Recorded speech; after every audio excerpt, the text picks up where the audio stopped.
expressed in this program by the host or guests do not state or reflect those of the company, its management, sponsors, or any entities they represent. Oh, it's lit. We prime time. Subscribe, like, and share. Give us your feedback.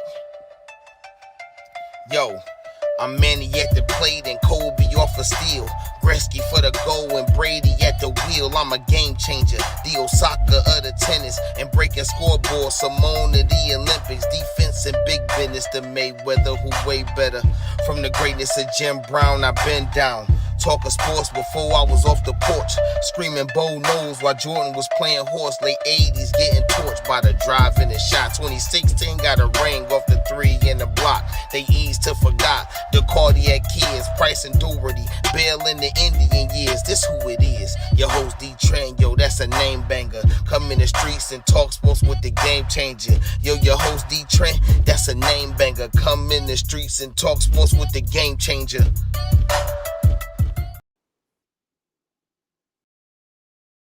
Yo, Dee Trynt, GameChanger Sports Talk was really good. I know it's been a minute, you know what I'm saying? We got to get back into it. You know what I'm saying? While I'm getting my share on and you know, getting these promotions out, man. We got a couple things we're going to play for y'all right quick for a second. Just let it crowd up right quick. You know what I'm saying? As usual, we streaming on multiple media platforms, Facebook, Twitter, Twitch, YouTube. You know, if you don't catch it live, My nigga, well, this shit is for promotion. So here go my motherfucking slogan. Let me talk to you, nigga. Time. Hey, shout out to both of them, nigga. They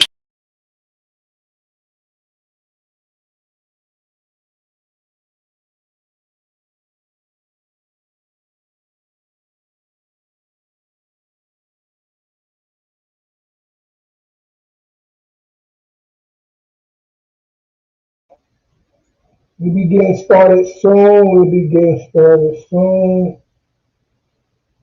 Waiting for Degrees to come back. Detroit.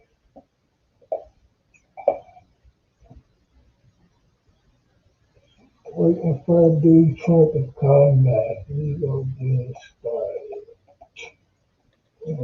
Dee Trynt, GameChanger Sports Talk in the There's street on the sport. man right there. You know what I'm saying? I appreciate it. I hope y'all enjoyed that. We just try to get everybody gathered up one time. You know what I'm saying? It's been a minute since you know I've been over here to collaborate with y'all and really go over what the goings ons is in the sports world. So, you know, I just wanted to be able to shoot my promotions out, send the links out, you know what I'm saying? Let everybody get up. You know, I ain't do my regular promotion beforehand, but it's all good, man. You know how life be, man. It's a crazy time in the world. You know, we got crazy sports stuff going on, but everybody at least in the country for sure, most likely in the world, man, everybody got stuff going on, man. Everybody got things that they're trying to get over, and you know, being able to get back to this and just take my mind away from the BS is all love. So it's always a pleasure to be here. All right. With that being said, it is NFL free agency time. Okay. And it's real. All right. Now, before free agency started, all right, we already had a whole bunch of goings on. Like the Saints traded their coach to Denver. So now you got Sean Payton with Russell Wilson, which was crazy. And then the Browns got rid of their defensive coordinator and a special teams coach. They brought back a throwback classic in Bubba Ventrone, who started off with the Browns, where he started his NFL career as a highly respected special teamers. And then we brought in defensive guru Jim Schwartz, you know, Super Bowl winner. You know, he done been around the block, veteran guy. So that, I guess the Browns don't have to change their defensive scheme up. All right, you got new coaches in Chicago. Well, Chicago actually doing in they second stint. Then you got a new man in Carolina, and they just traded Chicago for the first pick. So now that's then went crazy. Okay, like it's just a lot of goings on. And then you know we get to when free agency actually started. All right. And soon as free agency started, and technically the actual signing of free agency just started yesterday at 4 o'clock Eastern Standard Time. You know what I'm saying, depending on where you at in the world. All right. But it started off with a bang. I want to say the QB situation in free agency. I mean, don't get me wrong. You know, the QB thing is always a big spectacle. It's always about, you know, who's going where, what team or organization needs to make a move for a top tier quarterback. Because, you know, as it's stated in this league, without a top tier quarterback, it's hard for you to compete on a regular basis or at least have a chance to really win. And I mean, we done seen some things. Derek Carr, you know, Josh McDaniel said, Derek Carr, hey guy, you know, we don't need you no more, my guy. You can go ahead and find work elsewhere. And he went to the Saints. So when the Saints go marching in, okay, like, and I personally like the move for Derek Carr. I mean, Alvin Kamara is down. Well, we don't know how that's gonna play out. We'll get into that a little bit, but we don't know how that's gonna play out. You know, is he gonna be suspended for the year? Is he not? You know, is it gonna be half a year? Did he already really serve his suspension and they not can't double penalize him? Will he go to jail? It's just so many different things.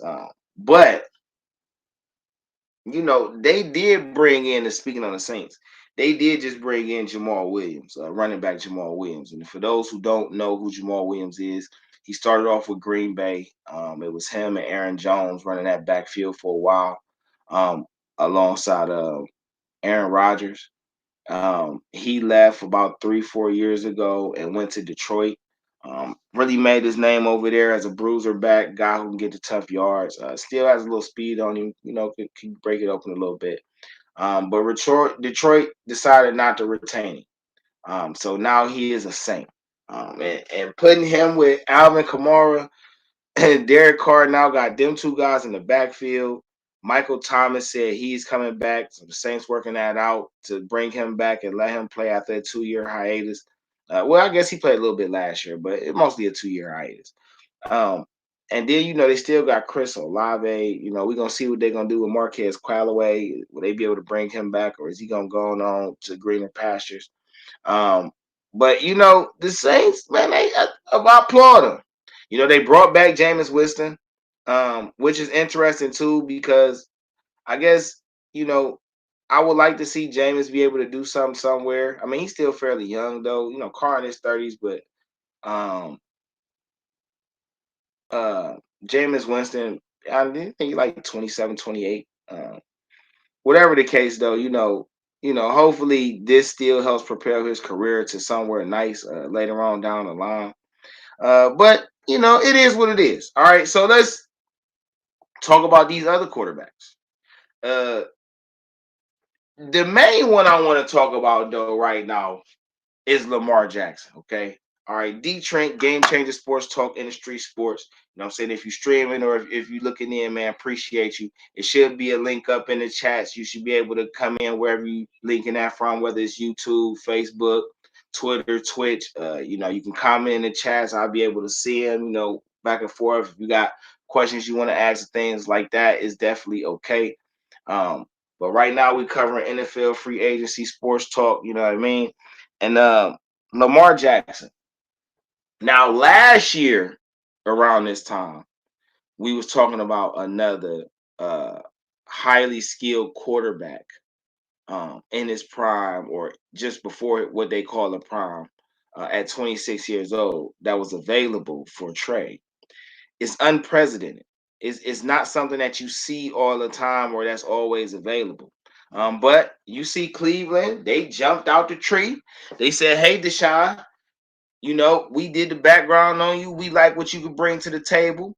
We're going to bring you over here for 5 years, $230 million guaranteed, fully guaranteed.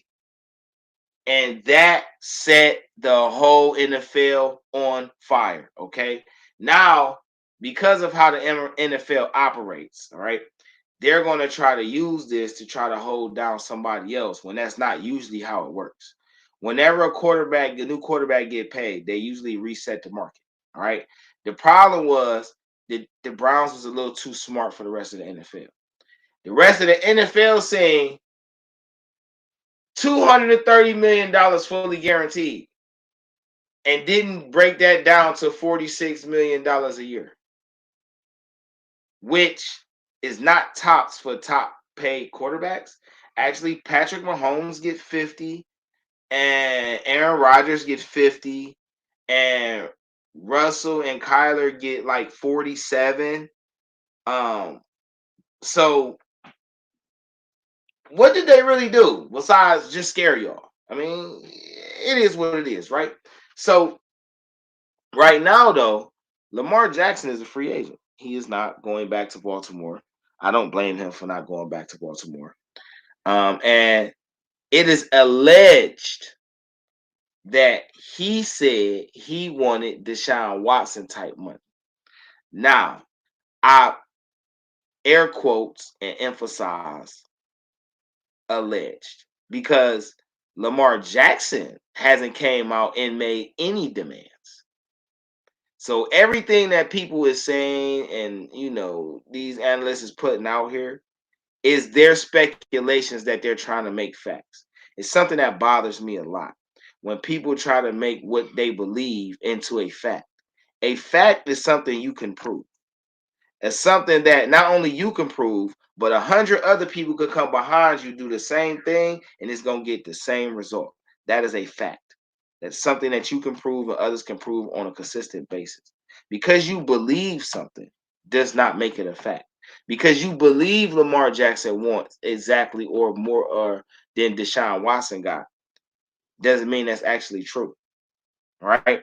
On top of that, Baltimore tore their own behind dealing with Adam Schefter, who is slowly but surely losing his status and cachet as an NFL insider. It might be time for him to hand his role over to somebody else that the media gonna respect, because he's losing it. All right. And I say this to say Adam Schefter reported with a straight face, confidently, that the Baltimore Ravens offered Lamar Jackson a contract with $200 million guaranteed. Now, if you know anything about law, how you word documents when it comes to contracts and that part of the law, every word in the phrasing matters. There is a big difference between 200 guaranteed and 200 fully guaranteed. Big difference. Baltimore offered Lamar Jackson $133 million guaranteed in the first 2 years. First 2 years. Then there was a $42 million clause for injury, which would have pushed it to 175.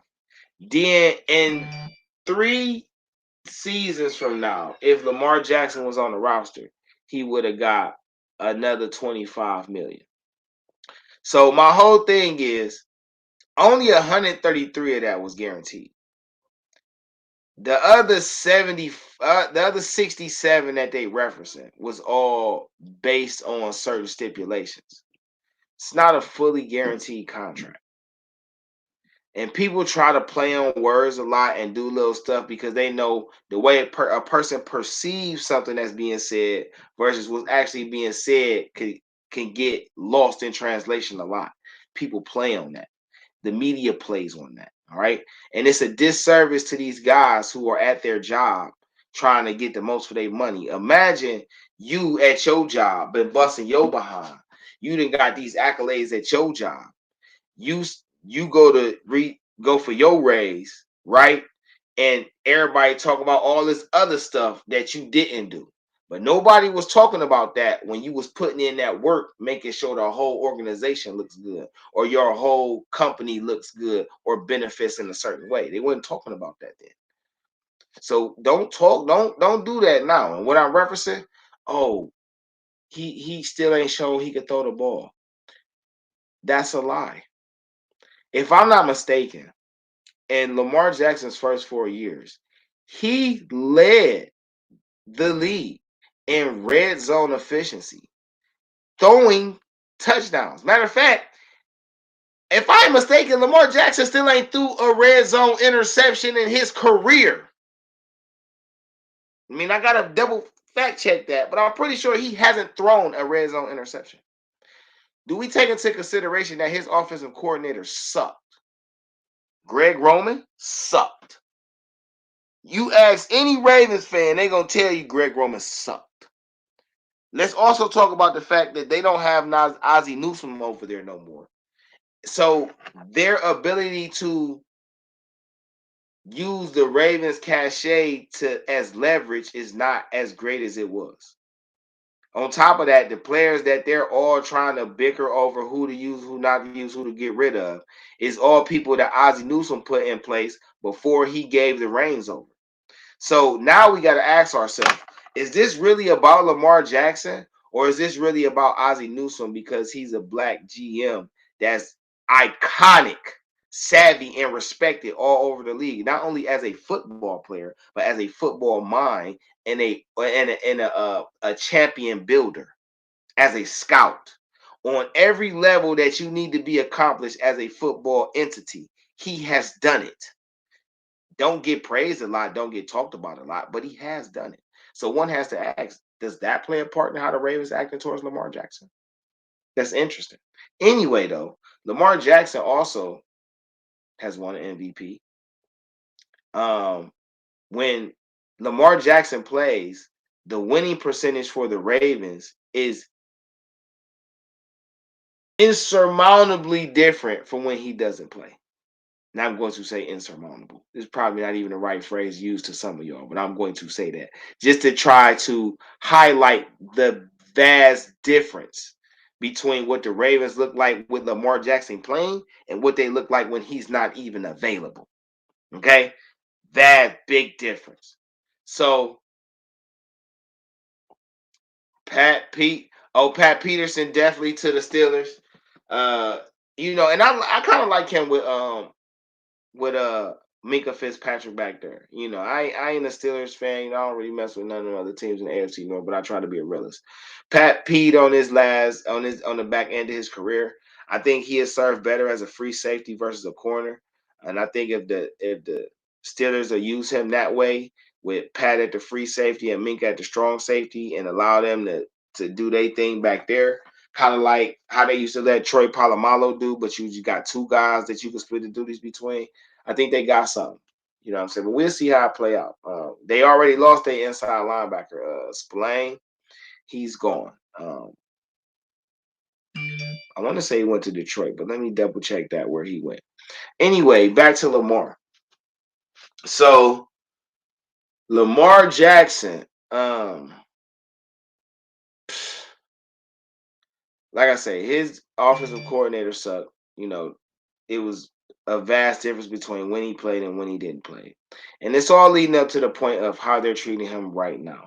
Also, safety Harrison Smith, he is staying with the Minnesota Vikings. All right, he's going back on I think it was a 2-year deal. I ain't sure about the details of the money, but I see they trying to keep it together over there with the Vikings, even though they let Dalvin Tomlinson go, and Eric Kendricks is going from over there now too, and Patrick Peterson, as we was talking about, he's going from Minnesota as well. And they were talking about trading Dalvin Cook, but we'll get into that in a second. So Lamar, he's done all these things, and now they act like they don't want to pay him, and they want to put out all these extra stories and leaks that is not the actual contributing factors. All right. They're trying to skip over why he's acting like that. Let's also highlight the fact that Lamar Jackson does not have an agent. Not somebody that the owners are already buddy with or can control in some type of way. Lamar Jackson controls his own money talks. So I feel like now nobody wants to throw around the C word, but I'm going to say this feels like collusion. This feels like collusion. All right. And I'm going to stress it feels like collusion. And the things that contribute to this is, like I say, he doesn't have an agent, which means when Lamar Jackson negotiate his next contract, all his money go to him. There is no middleman. There is no 10% for. There is no none of that. There is no paying my to keep. There's no none of that. Lamar Jackson does his own negotiation. Therefore, when the free agent tampering period started, nobody could talk to Lamar. They couldn't start talking to Lamar till yesterday, right?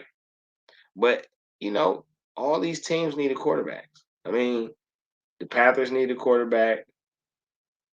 The Texans need a quarterback. The Raiders need a quarterback. The Seahawks. I ain't gonna put the Seahawks in there. The Falcons need a quarterback. The Commanders need a quarterback. The Saints, for the most part, need a quarterback. The Bucks, Tampa Bay Buccaneers, still need a quarterback for real, for real. Miami has a fringy quarterback situation.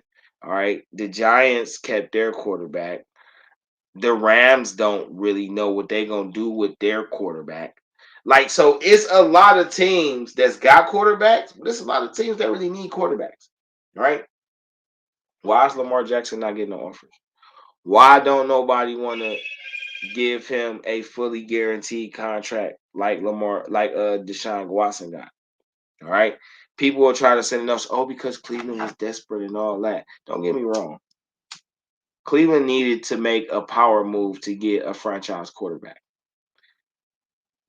I'm not going to even argue with people throwing around the word desperation, just knowing the Browns' history. What I will say is, though, Cleveland got a squad. And for the last 4 or 5 years, Cleveland has a very good roster, if not great roster, that was only missing a quarterback. So it's not like we made a move for a guy, or Cleveland made a move for a guy to try to help accelerate what they were building. They went all out to get a guy that they knew was going to be the cherry on top to what they already had.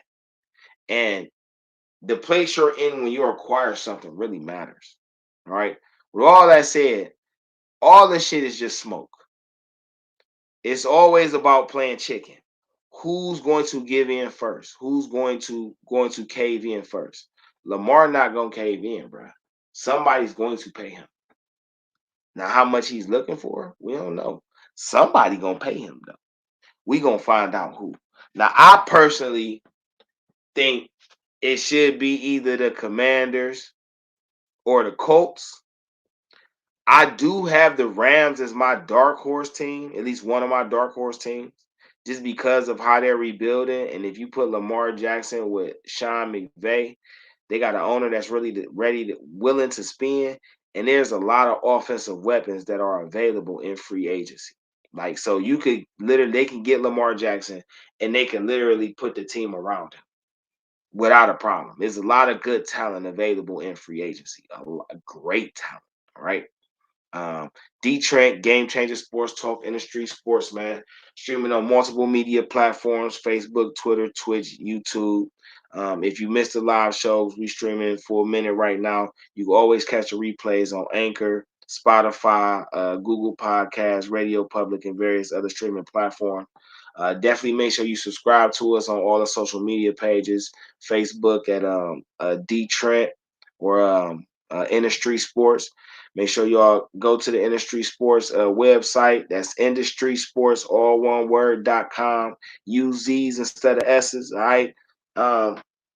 And you can get all the latest articles, updates from just about anything on every sports, even the local Little League sports, everything like that. So make sure you check it out. So, Lamar, like I say, his situation gonna die down, and eventually somebody gonna make that play. I think what happens is he's going to get at least 200 guaranteed. Even if the contract ain't fully guaranteed, Lamar Jackson getting 200 million guaranteed. And there's no way nobody on this green earth can tell me that he don't deserve it. Period. Now, you can easily say what he don't do as a passer, but tell me that when you give him actual weapons to play with. Give him a real running back. Give him legit a number 1 and number 2 receivers. Give him another nice tight end. Then tell me if he can't play or not. Because I've seen what he's done with less. And he take them to the playoffs. He leads them to 11 and 12 win seasons. So if you can do that with little to nothing, imagine what y'all can do with you if I actually give you something to work with. All right. The next quarterback to talk about in this QB scramble session is Aaron Rodgers. I like Aaron. You know why I like Aaron? Because Aaron arrogant. You know why I like Aaron? Because Aaron could back his shit up. You know if you make Aaron mad, he gonna torch your team. You know he loved the game. He played with passion. You know he had to sit on the bench for 4 years before he started his career behind Brett Favre because Brett Favre ain't want to leave and ain't want to be showed up by a young punk in a sense. That young punk turned out to be arguably the greatest quarterback talent to ever play that position. Arguably. We have that discussion on another time, but arguably right now for the consensus of the media. He last year, in all fairness, he definitely held Green Bay up. He had them held up like a robbery. All right, like put your hands up. Don't move till I say move, and they ain't moved till he said move. All right. Hey, he know it too. So He know it. right, He know it too. He laugh about it, man. He a fool with right. it. All right, Hey, hey, listen. man. Get back to your thing. No, listen. I don't knock him though, but he definitely listen. But this year he ain't do that. And this is what I mean by the NFL and its part of and its affiliates be playing off perception way too much.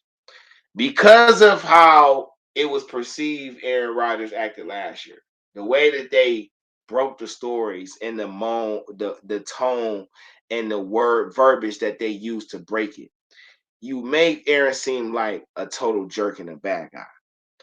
When the NFL has been total jerks and bad guys their whole existence. It always amazes me how people can dish something out and get mad when you got to take it back. Stop dishing that shit out. You do know the law of the first law is for every action, for every force, there's an equal and opposite force. For every action, there's an equal and opposite reaction. It's all about balance. You're never going to be able to just give it to a person and not get nothing back. It don't work like that. And people who can't accept that, those are people you want to stay away from. Okay. So this year, Aaron, and this is from Aaron's mouth, because we heard what the media said. Oh, Aaron made it seem like this, and the Packers don't know what's going on for real. He kind of got them in the blind, which was totally false. He sat down with them at the end of the year, and he said, "Hey, I'm thinking about retiring. I might retire. I might, it's very possible. I'm going to go on my little 5-day retreat. You know what I'm saying? I'm going to talk to y'all when I come out, and we'll go from there." And they like, "Oh, Aaron, take your time. We want you to retire a Packer. You are a guy, and woo-dee wah." Now, mind you, though, they drafted Jordan Love 3 years ago. Jordan Love is now up for his 5th-year option to be picked up. So he could see if he is really a talented quarterback for the last 2 years of his rookie deal. They can't afford to keep Aaron Rodgers, even though they paid him $150 last year. All right. It's spread over 3 years, $50 million a year. All right. So they needed to see what Jordan Love. Now, mind you, they could have just came to Aaron up front. I just think you should just do upfront business anyway. Right? Not just for you, but we play against the universe. Like, people act like other people control stuff. Like, the universe controls stuff. What I mean by that? Some people call it religion. Some people call it God. Some people call it the unexplained. Some people call it the kindred spirit. Whatever you call it. I call it the universe. You know why? Because we all live there. The universe has been around for billions of years. Right? When you speak stuff into the universe, it comes back. You got to watch how you talk and do all that, right? So you do good business, so that way you get good business karma coming back in your favor. When you don't, You get a lot of bullshit instead. All right. So they didn't want to negotiate in good faith because rather than tell Aaron, hey, look, whatever you do when you come out this retreat, we're probably going to shop you or be looking to move you so Jordan Love can play. Anybody would respected that. Guess what? Aaron Rodgers might have retired. He might have just said, you know what, bro? I feel like this year ain't go like, you know what? I might just go ahead and hang it up. You know what I'm saying? But worst case scenario, if I don't, let's find a trade partner to get y'all off and let's see what we can work out. That's not what they did. They said, no, Aaron, you cool? Hey, bro, take your time. We want you to retire a Packer. Whatever you decide, we're going to work with you. It's all love. He goes on this 5-day retreat and he comes out and he's hearing he's being shopped. That would piss you off too. I don't care who you are. I don't care what profession you are in. If you put in all this type of iconic work with your company and you try to figure out whether you're going to stay or go, as far as stay in that profession entirely or just leave the profession altogether and just enjoy your ride to the sunset. And instead of them doing what they said they was going to do, hey, yo, we're going to give you time. They actively trying to, like, come on, man, that's corny. So now you done piss Aaron off. So now Aaron takes fully control of the situation. You're going to shop me. The only place I'm accepting a trade to is the New York Jets. Ugly. Why can Aaron Rodgers do that? Because nobody's going to trade for Aaron Rodgers if they know Aaron Rodgers is not going to suit up. This ain't like the NBA. You know what I'm saying? Where you could trade a person that ain't got a no trade clause and it just is what it is. In the NFL, a cat won't show up. And you could say, oh, we going to take your money and all that. But he ain't got to show up. That's why they harp so much about fully guaranteed money. Because once I get this money, it don't matter what you try to penalize me for. This my money. You got to give it to me by contract, by law. This mine. It's fully guaranteed. No matter what I do. So, Aaron like, hey, I'm only going to the Jets. And if you don't send me to the Jets, we're going to have problems. I'm not going to come to camp. I'm not going to show up and be a Packer. Our relationship's over. Then you find out a little more to it. Why did Aaron Rodgers stay these last few years when he could have been left? Because he loved the Packers organization so much, or he loved the city so much, that he was trying to change the perception from former players of how the organization really treats their legends. And they treat them like shit. You know what I'm saying? He references AJ Hawk a lot. You got Clay Matthews Jr.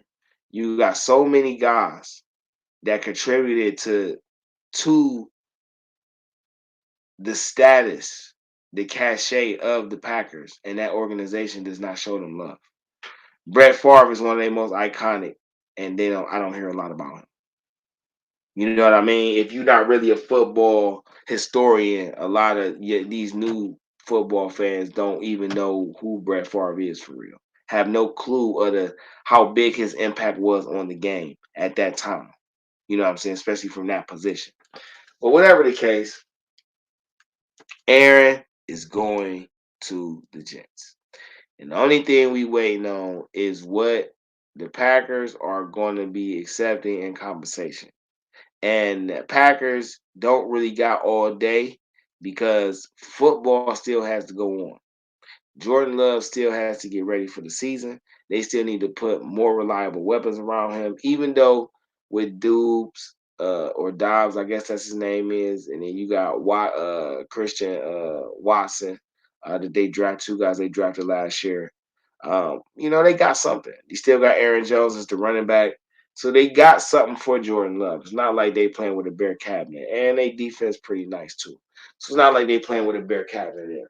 But as far as him going to the Jets, that's a power move. I mean, Garrett Wilson is already there. Elijah Moore is there. They just signed Alan Lazard. And the offensive coordinator there, Nathaniel Hackett, is very familiar with Rodgers. I think it's led to believe that some of Rodgers' best passing years came with that man as his offensive coordinator. So that's a plus. And then Robert Saleh is the coach, defensive guy. That defense is nice. They added Sauce in the draft last year, Carl Lawson, there's CJ Mosley back there. The Jets with Aaron Rodgers become one of the more formidable teams in the AFC. And that's already adding to an AFC that has 9 to 10 out of the total 16 franchises in the AFC all have franchise level quarterbacks. That's crazy. Crazy. The competition is retarded. All right.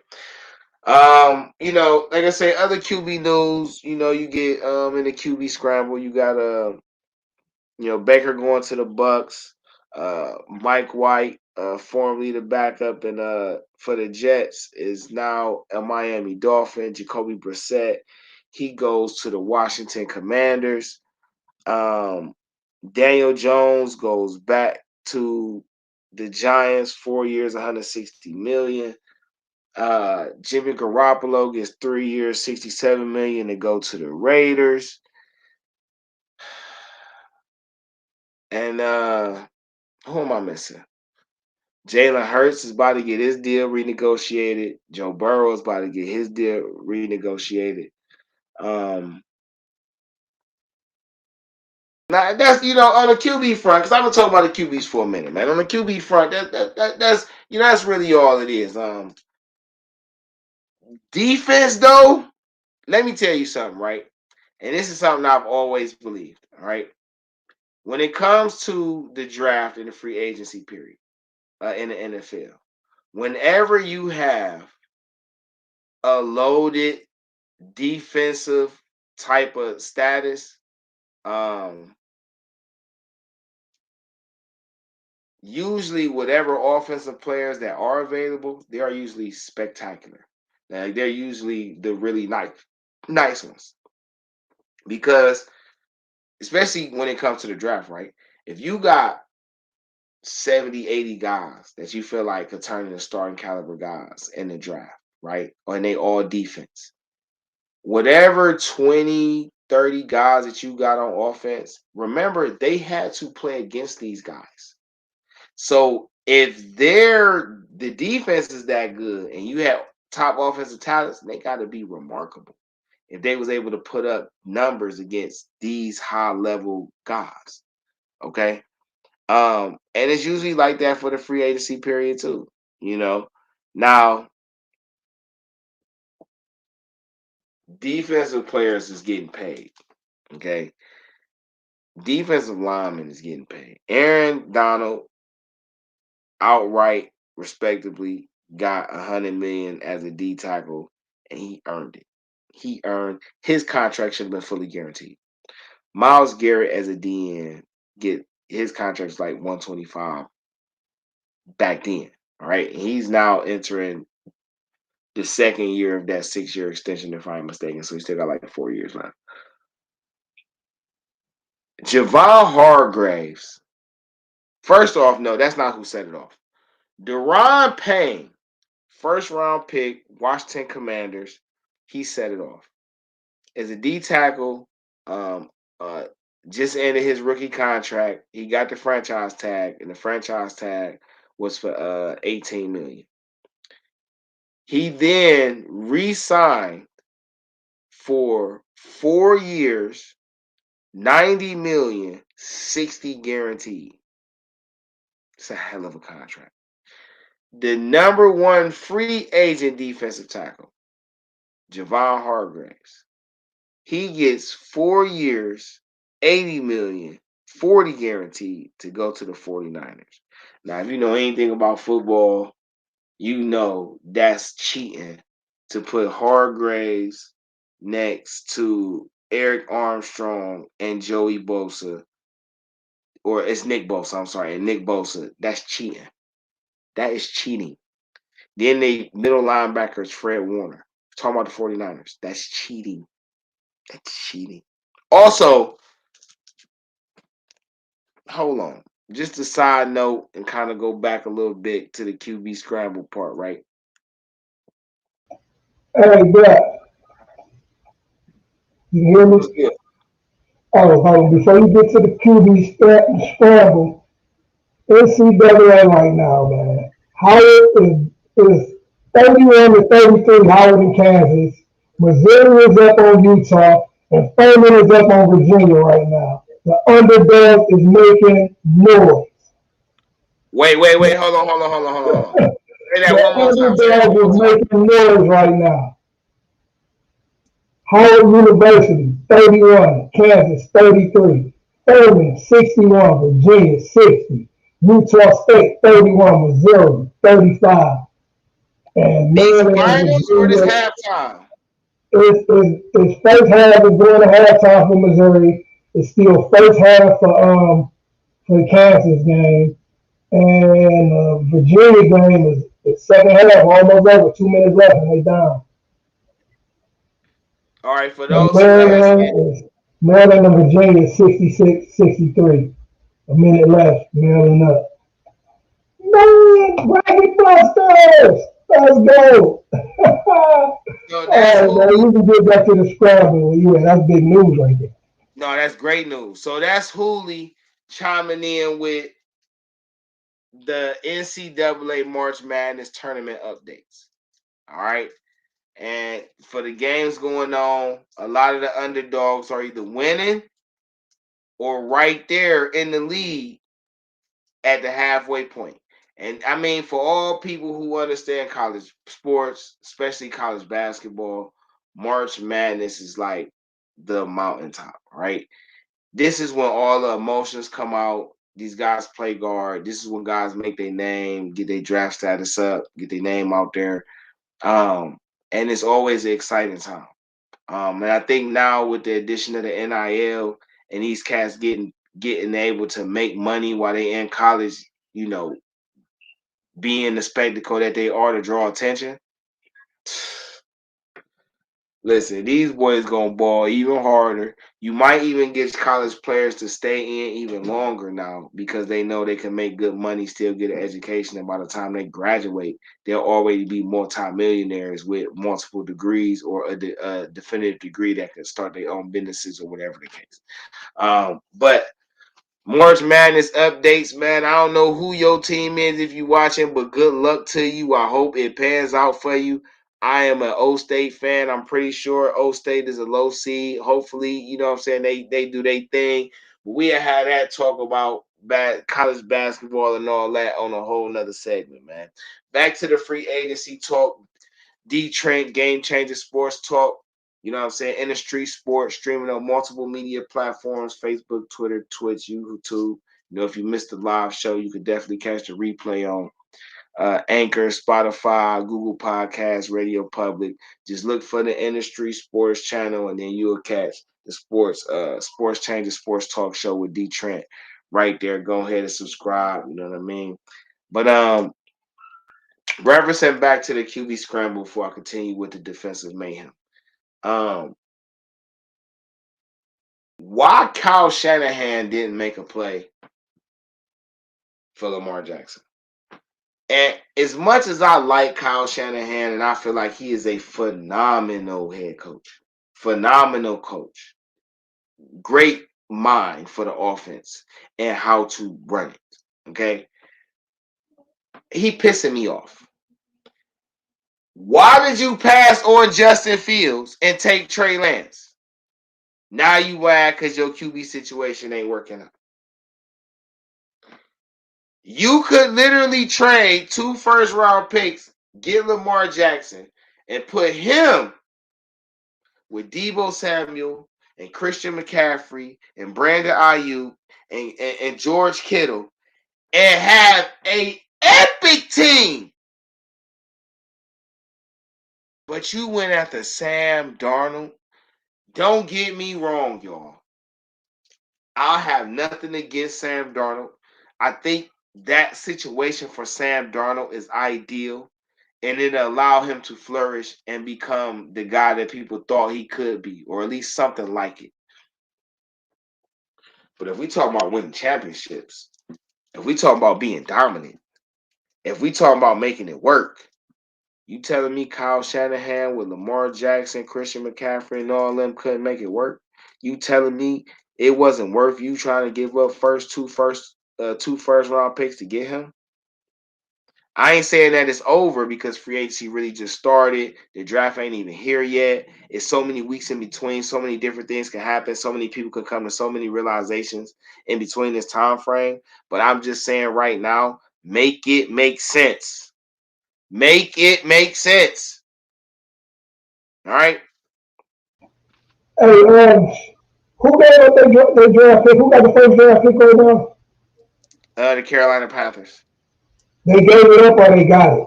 They traded. It was Chicago Bears. Oh, The all Bears. right. They traded the Bears receiver DJ Moore, their number 9 draft pick this year, their number 61 draft pick this year, a first round pick next year, and let me see. It was 4. Okay. Pick this year, a first round pick next year, and then the following year in 2025, it's a second round pick.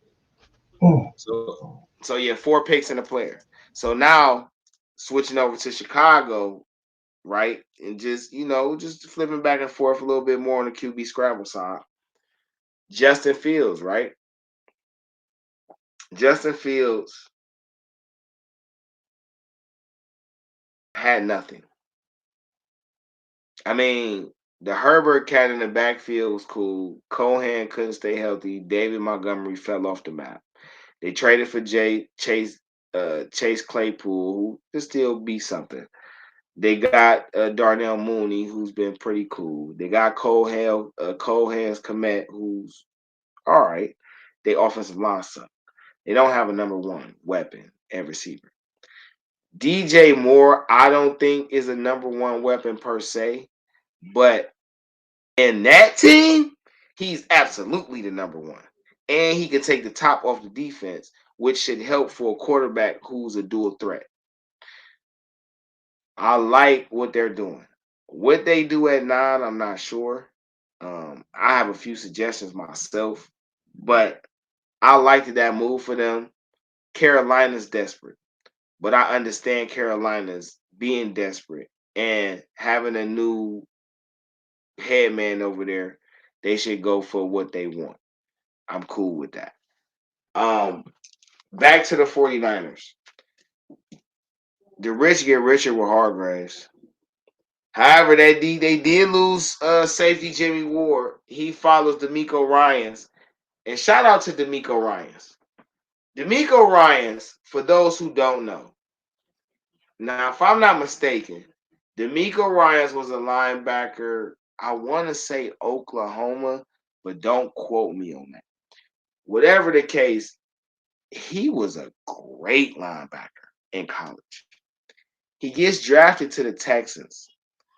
And they had him with Brian Cushion and J.J. Watt, and they had just got Jadeveon Clowney, and they had a squad. That defense was fire. But D'Amico used to get like almost 200 tackles a year. I mean, when it came to inside linebackers in a 3-4, man, listen, D'Amico was shutting it down. You wasn't getting nothing. He retired very early.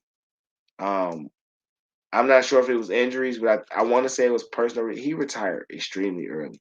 I think D'Amico Ryans retired at like 27 years old, 26, 27 years old, 28. He only played like 6, 7 seasons, 5, 6 seasons, something like that.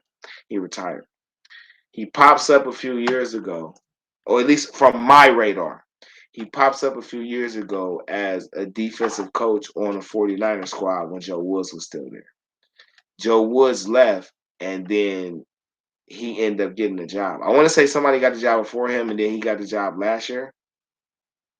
And the 49ers. Oh, breaking news. Ty McGill going back to the 49ers on a 1-year deal. Speaking on the Niners. bringing back McGill. You know what I'm saying? Great move for them. So D'Amico did his thing. The 49ers made it to the Western Conference Championship.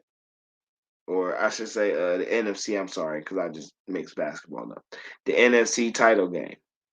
Um, and now he is the head coach for the Texans. Right?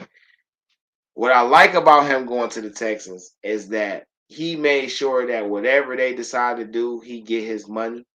And part of their contract is he can't even be fired for the first like 2 or 3 years type of thing. Like if they fire him, his fire bonus is like 40 million or something crazy number like that. So he basically tied the Texans in because it's like a 6-year deal. So he gonna do at least 4 years of that deal for sure. He should. We gonna see.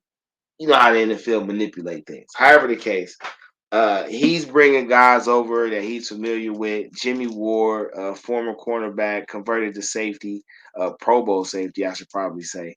Will be going to over there with D'Amico in the Texans.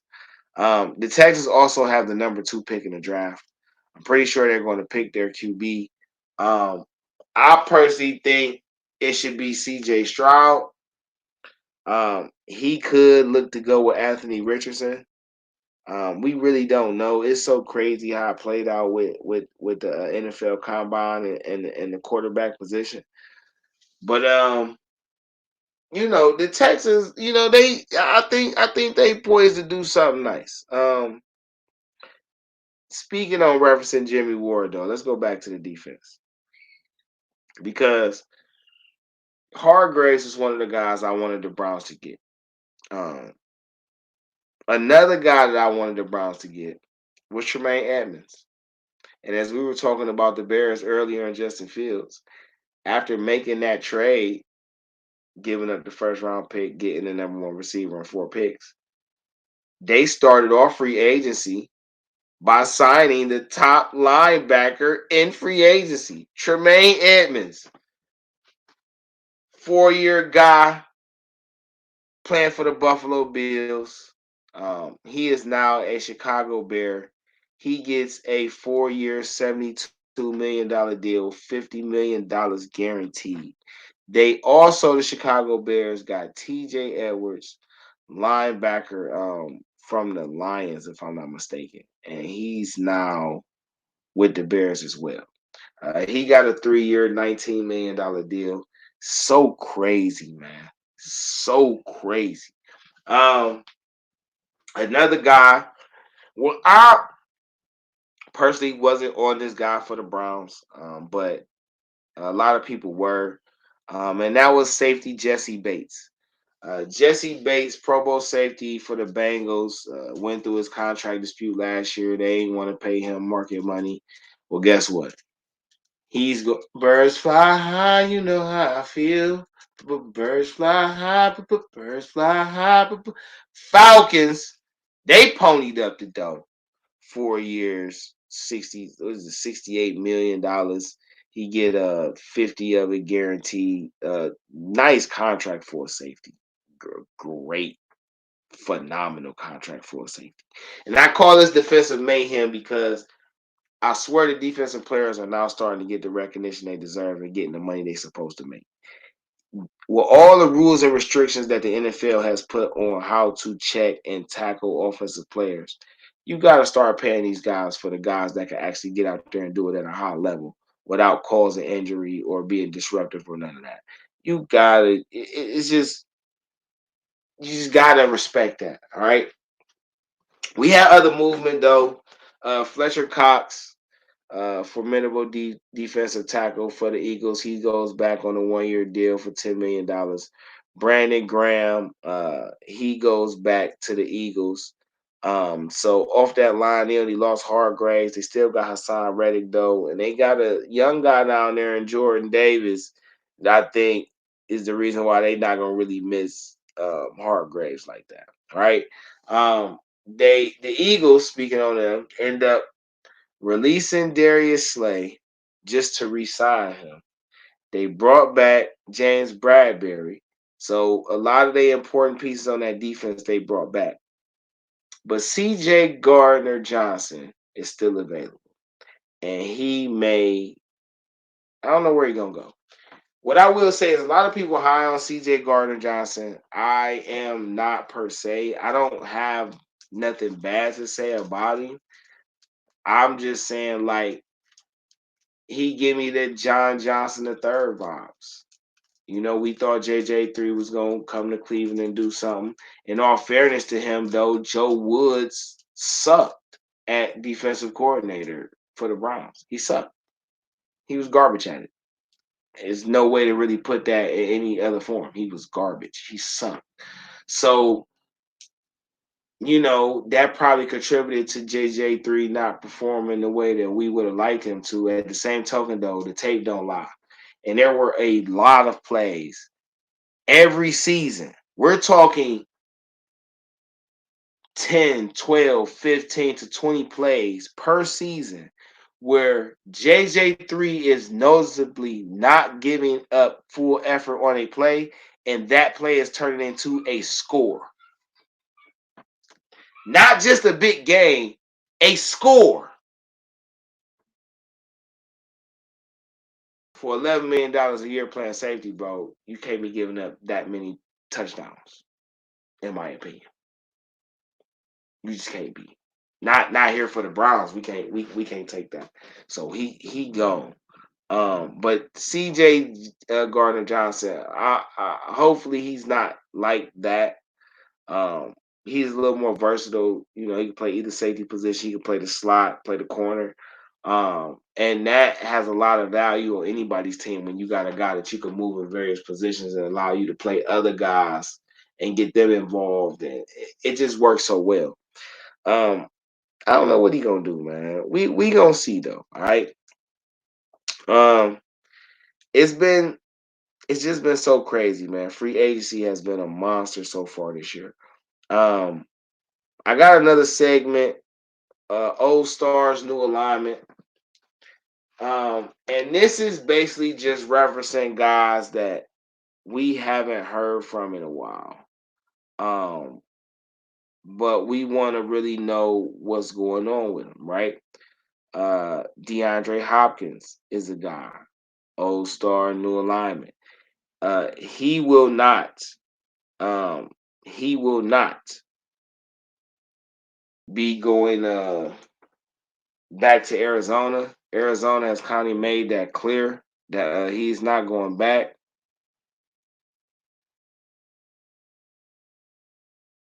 Hold on, y'all. Hold on one second.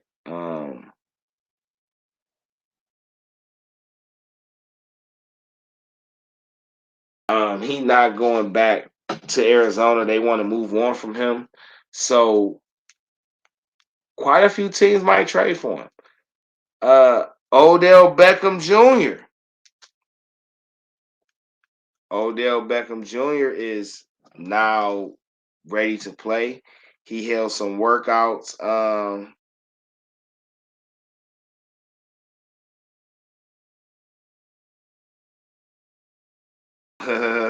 That's funny. He had workouts in Arizona, so everybody could see what his rehab has been like after tearing his knee up again. He's been out for about a year and a half now. He's been out since the Super Bowl, since the Rams won the Super Bowl. So we going on like a year and a half, almost 2 years now that he's been having. After he already had to sit out like a year when he was rehabbing after he got injured from the Browns before he went. Upset alert. Sorry. Upset alert.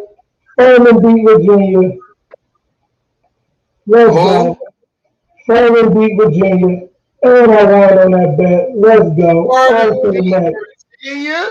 Furman beat Virginia. Let's go. Hey. Let's go. Okay, Kansas back there, what they're supposed to do. Kansas is 50-37. My boys had a good run at the first. Reality just hit my boys. 68-67. Yep, Furman got that bed.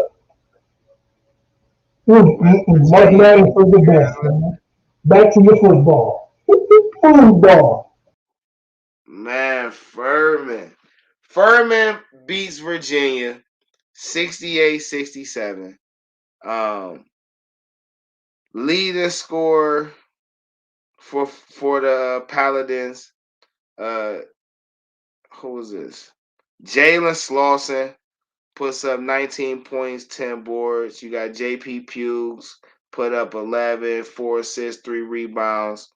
You got Marcus Foster put up 14 points, 5 rebounds, and Bothwell chipped in with another 11.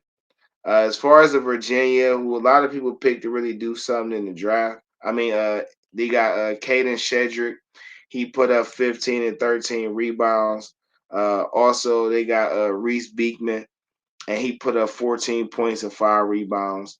But unfortunately, number 4 Virginia will not remain dancing. They are going home, and Furman remains dancing. West Virginia beat Maryland. West Virginia, and this is just me throwing in NCAA finals updates for those who enjoy college basketball and see what's going on. He's got a few games that just went final. Number 9, West Virginia. Okay, they lose to Maryland. Okay, let me get that right. They lost to Maryland. So Maryland with a 2-point win. West Virginia, their top scorer was Kadrian Johnson, who puts up 27. Also alongside him, Trey Mitchell chipped in with 13 and 6 rebounds. But Maryland doing their thing. They got 4 guys in double figures, led by Julian Reese, who had 17 points and 9 rebounds. You also got Donta Scott, who had 11 points and 8 rebounds. Jameer Young, he chips in with 10 points, 3 rebounds, 3 assists. And Hakeem Hart, he's second leading scorer, 15 points, 3 rebounds, 4 assists. So they definitely did it as a unit, and they keep dancing. Right now, Howard is losing to Kansas at halftime, 50-37. Utah and Missouri is tight in this early stages of the second half, with Utah up by 1. And we still got games to go, man. So that's the NCAA March Madness update for the first round, first day of things kicking off. We back to NFL free agency. So, who was that? Okay. So, now back to old stars, new alignments. All right. It's guys that we want to see where they gonna end up, right? Ezekiel Elliott has been released. Old star, new alignment, right? He's literally from the Stars. Cowboys. You know that emblem anywhere. But now he is a free agent. Where could he end up? Where should he end up? Do you see Zeke do something like go to Kansas City? Could you see Ezekiel Elliott in Buffalo? I'm just trying to pick quarterbacks who need a running back. Could he go to Arizona? I'm just trying to think of quarterbacks who could use a bruiser back. You know what I'm saying? That could, Andrew Billings. Remember Andrew Billings? The guy who played for the Bengals, came over to the Browns, and then basically just never showed up for it. I mean, he was present, like his body was there, but he didn't bring his ability with him when he came. But he gets another try. He's going to the Bears 1 year, $3.5 million, potentially with 2.4 fully guaranteed. So maybe, hopefully, during this little year he was out, I don't know where he was at. Maybe he got his body back right. Maybe he found his love for the game again. But when he was with the Browns, he did us dirty. So hopefully, though, something comes up for him. You know what I mean? But where Zeke might end up, man, that's crazy. Old stars, new alignment. Zeke, they talking about Kareem Hunt with the Natty or Buffalo.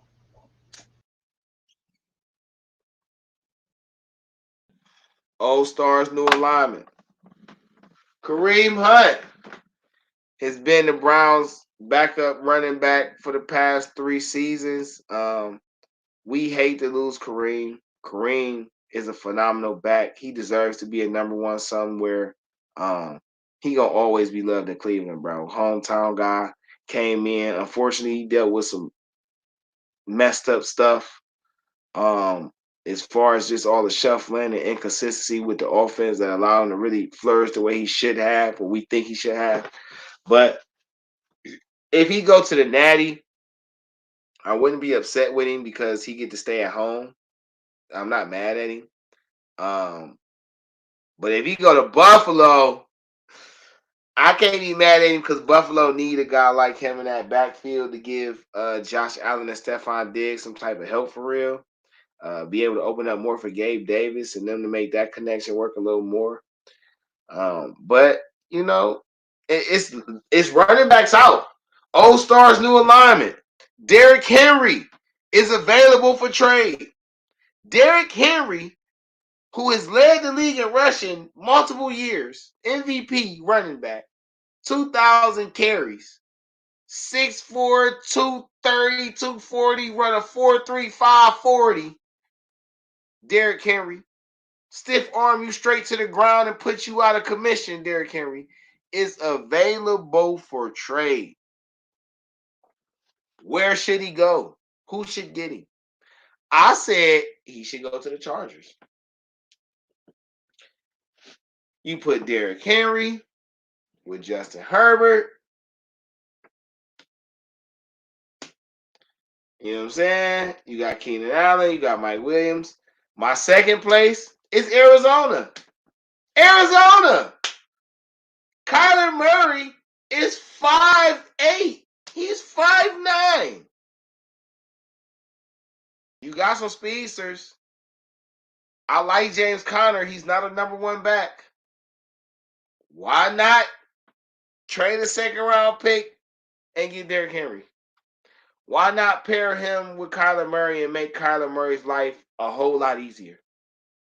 Why not make your RPO game so formidable that defenses have to change the way that they have to play, period? That's just my thinking. That's just me.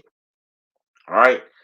But it's a lot more with this Old Stars new alignment. A lot of guys are going to be moving. A lot of guys moving on. Saquon Barkley, he's not an Old Star, but Saquon Barkley got the franchise tag. I hope he end up getting his 13, 14 million a year. I'm really high on Saquon. I'm really high on running backs and linebackers, period. Like, those are the positions I played. I love those two positions. I feel like those are the most impactful positions on the field that people don't talk about. You don't have a running game or reliable running back, you have problems. If you don't have a reliable middle linebacker, your defense is never complete. That'll never go anywhere. No matter how much the media try to, it's a passing league. You're going to always need a guy in them trenches on both sides that can get it done and do the dirty work. It's inescapable. All right. But after being on for a while, we're going to close this out talking about the Browns. There's no way we can do all this, try to catch up on free agency, me doing all that, and I not talk about the Browns. Okay. That is my team. This is who we talk about. This is who we love. DeeTrynt, GameChangaSportsTalk, InDaStreetzSportz, streaming on multiple media platforms. You feel me? Catch us on YouTube, Twitter, Twitch, Facebook. You can definitely follow us on Instagram too, whether you follow InDaStreetzSportz or you follow DeeTrynt. If you missed the live recordings, you can definitely catch the replays on Anchor, Spotify, Google Podcasts, Radio Public, and various other streaming platforms. You know what I'm saying? Just look for the InDaStreetzSportz channel, and then you can catch Game Changer Sports Talk with DeeTrynt as one of the shows under there. All right. So coming into free agency, right? I knew a few things about the Browns. The Browns needed a new defensive coordinator. They needed a new special teams coach. And I felt like those were priorities number 1 and 2. Now, priority number 3 was finding a reliable and top tier or close to top tier as possible, starting defensive tackle. Priority 4, finding a middle linebacker that goes with your defensive tackle. All right. Priority number 5, get a safety that helps complement the young defensive weapons that you have in the secondary. Priority number 6, offensive weapons. People talking about receiver. People are talking about receiver. You need weapons on the offense. I'm going to get to that part, though. I'm going to start in the beginning. Jim Schwartz was brought over. Round of applause. Round of applause. Okay. Thank you, Jim Schwartz, for coming to the Browns. All right. You still run a 4-3. That 4-3 with a wide 9, but it's attacking. You may not blitz a lot, but you're going to bring a lot of pressure. It's kind of like blitzing. But, semantics is whatever. All right. First thing you do, because Schwartz signed a 4-year deal. He got him a defensive tackle on a 4-year deal. A veteran defensive tackle, Dalvin Tomlinson. All right. Run stopping guy, got his pass game rushing up last year for sure. And he comes over on a 4-year, $57 million deal with $27 million guaranteed.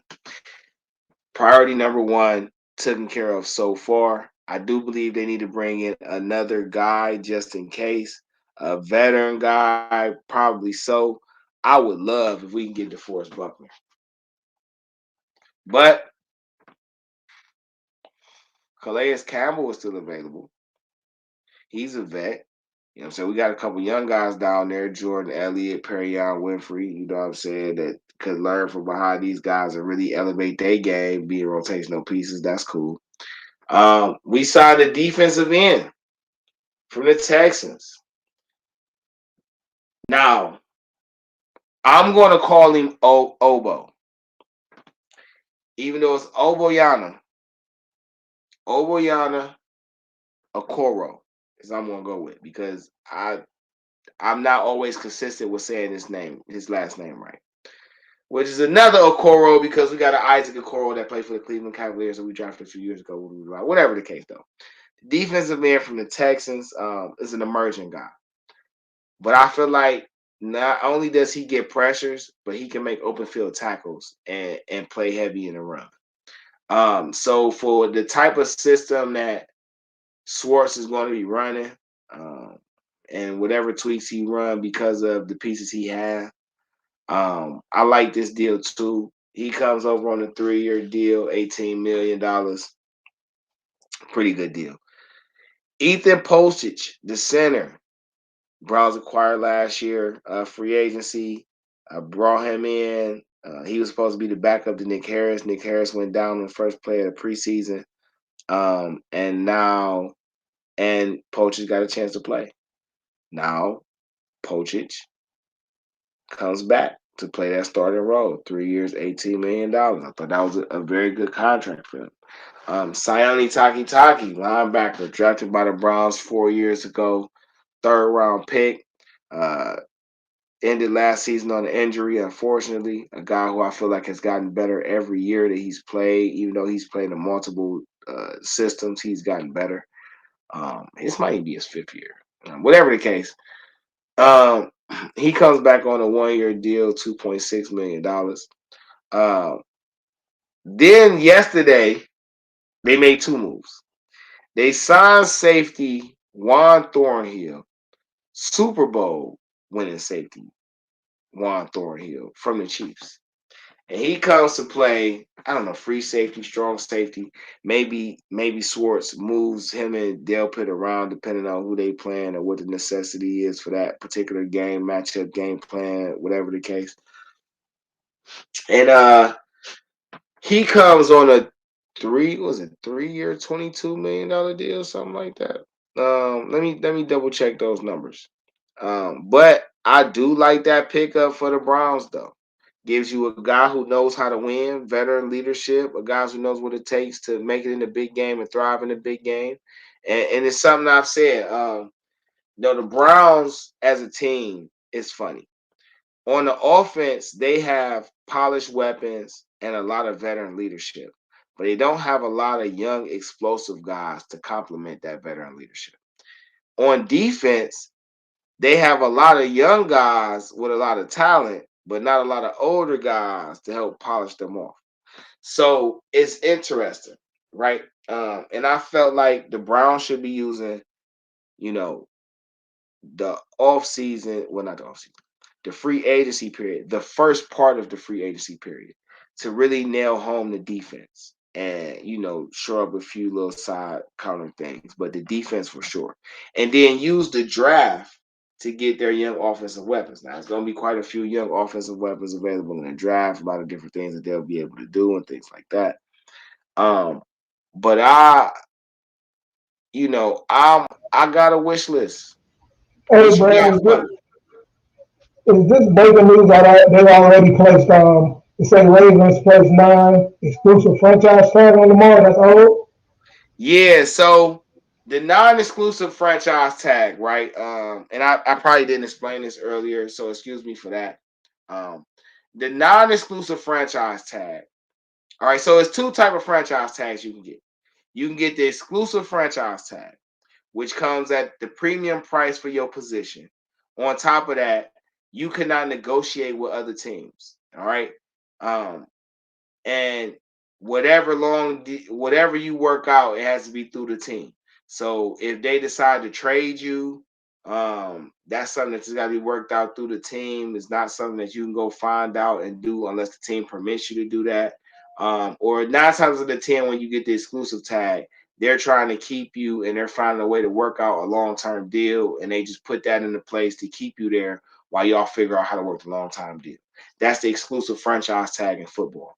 The non-exclusive franchise tag in football works kind of like the offer sheet works in basketball.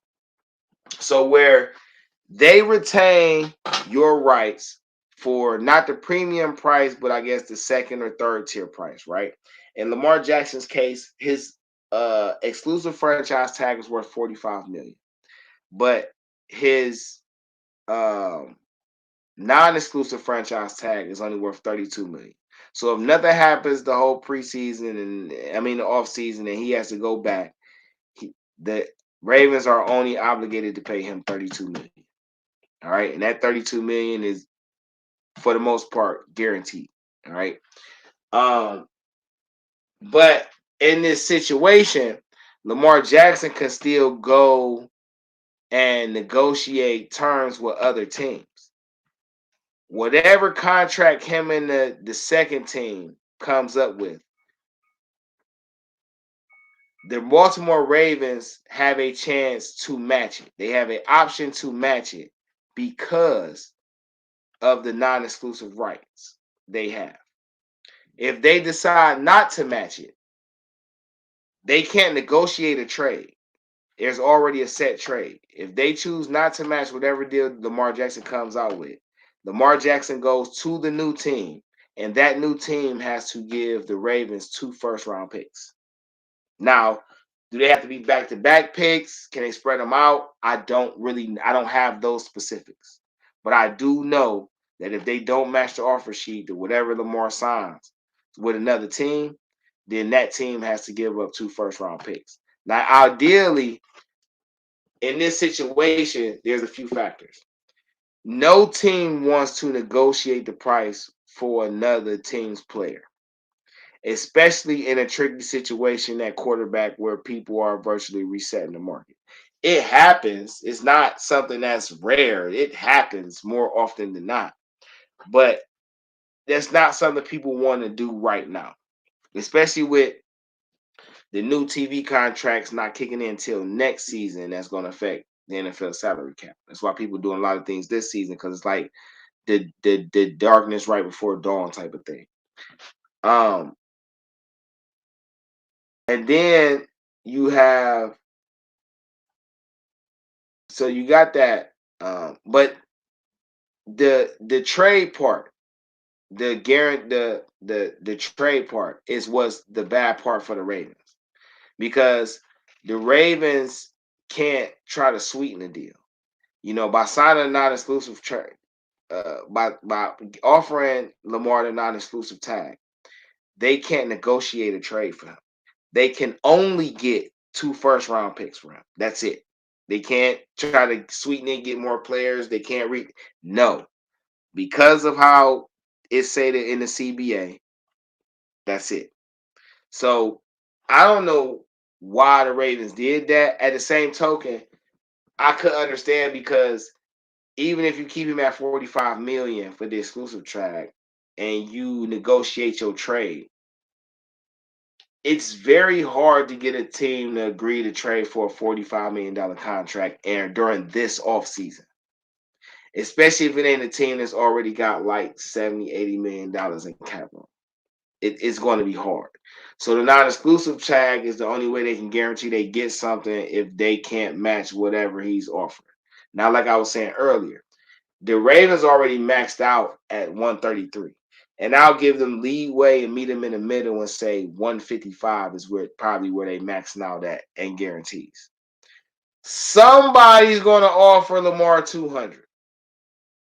Somebody's going to offer 200. Fully guaranteed. And that's all she wrote.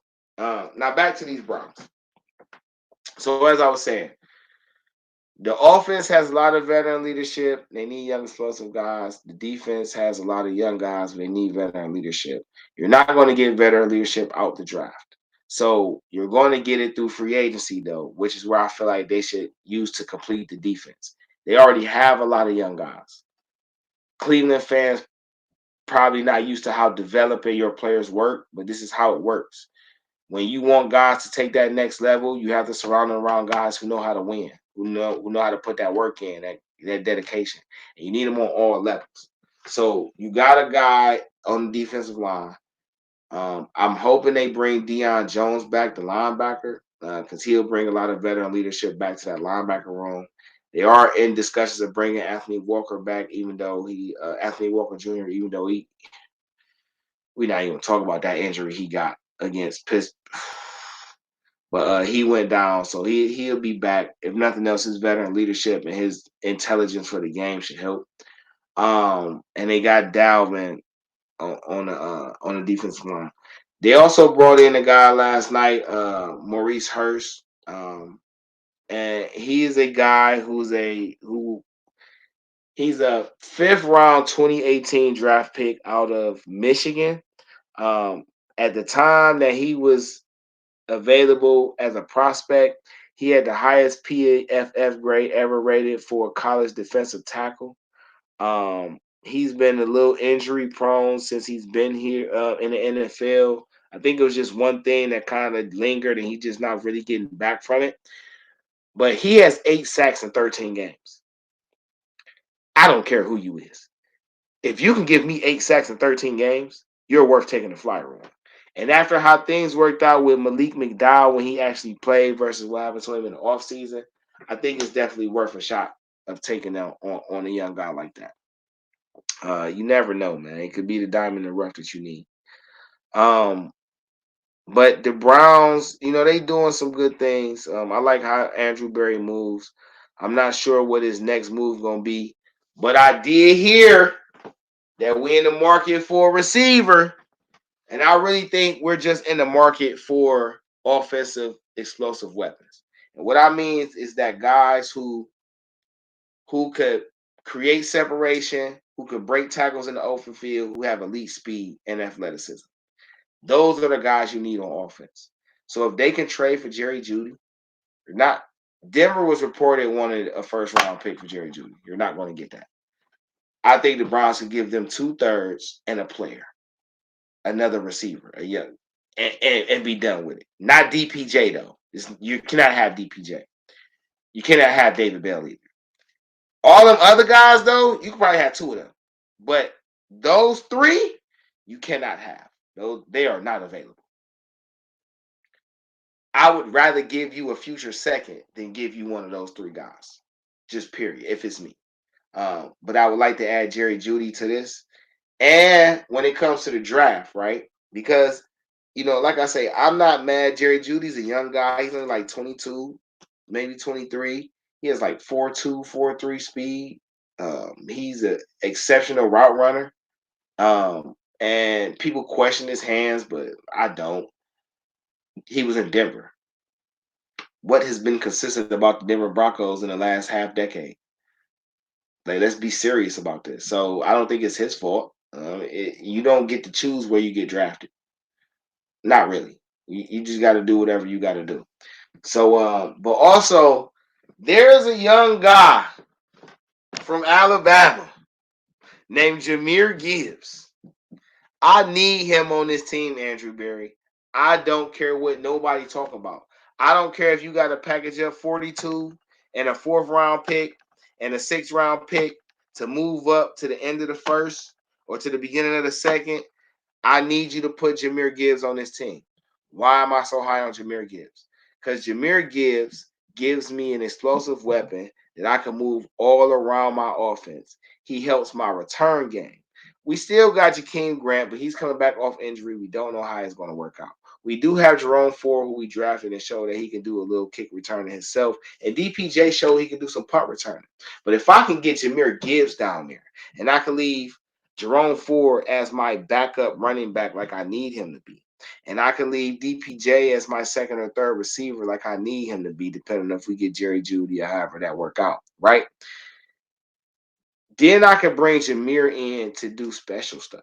Like when they try to do end arounds that you give to Anthony Schwartz or that you give to Jakeem Grant or you give to DPJ, you can give those to Gibbs.